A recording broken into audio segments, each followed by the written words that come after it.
Mkuu wa ujasusi nchini Uturuki Ibrahim Kalin amekutana na ujumbe kutoka kundi la wapiganaji wa Kipalestina Hamas mjini Istanbul, kulingana na vyanzo vya usalama.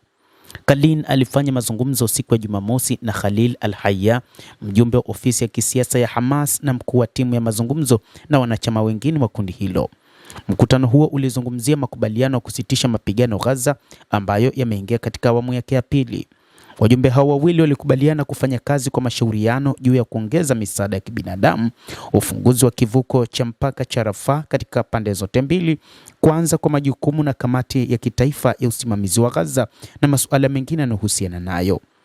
Wakati wa mkutano huo, wajumbe wa Hamas walitoa shukrani kwa rais wa Uturuki Recep Tayyip Erdogan kwa jukumu la upatanishi na udhamini wa Uturuki katika juhudi za kulinda amani huko Gaza, pamoja na jukumu kubwa la Ankara katika awamu ya pili ya mpango huo. Israel imedaiwa kuwa zaidi ya raia 71,000, wengi wao wakiwa wanawake na watoto, na kuwajeruhi zaidi ya watu 171,000 tangu Oktoba mwaka 2023, ambayo yameiacha Gaza kuwa magofu. Licha ya usitishaji mapigano ulioanza Oktoba 10, Israel imeendeleza mashambulizi na kuua Wapalestina 481 na kujeruhi wengine 1313 kulingana na Wizara ya Afya ya nchini humo.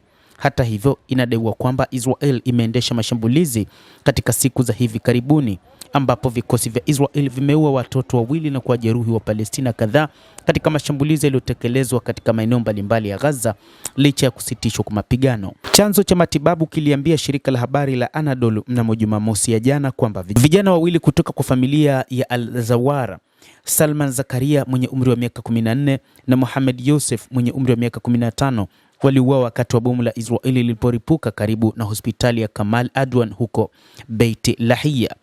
Walioshuhudia tukio hilo waliambia shirika hilo la habari la Anadolu kwamba ndege isiyokuwa na rubani ya Israel ilidondosha bomu kwa wavulana hao wawili katika eneo ambalo wanajeshi wa Israel walikuwa wamejiondoa hapo awali chini ya masharti ya makubaliano. Kwa mujibu wa jeshi la IDF la Israel, limedai kwamba kundi la wapiganaji la Hamas liliingia katika eneo ambalo lilikuwa na makubaliano kwamba hawapaswi kuingia katika eneo hilo, na wapiganaji wa Hamas walitega mabomu ya vilipuzi, ndicho ambacho kilisababisha Israel kufanya shambulizi kuwalenga Hamas licha kwamba waliua raia wasiokuwa na hatia katika eneo hilo. Kio jingine, chanzo cha kimatibabu kilisema mwanamume mmoja wa Kipalestina alijeruhiwa kwa risasi na Israel katika eneo la Al-Salatin huko Beit Lahia kaskazini mwa Gaza. Mtazamaji wa The World News, endelea kutufuatilia, lakini usisahau kulike, usisahau kucomment, kadhalika kusubscribe channel yetu hii ili upate habari hizi kwa mapana hapa The World News. Mimi ni Adam Hussein, endelea kuwa nasi wakati wote, endelea kutufuatilia uyajue mengi yanayojiri katika ulimwengu.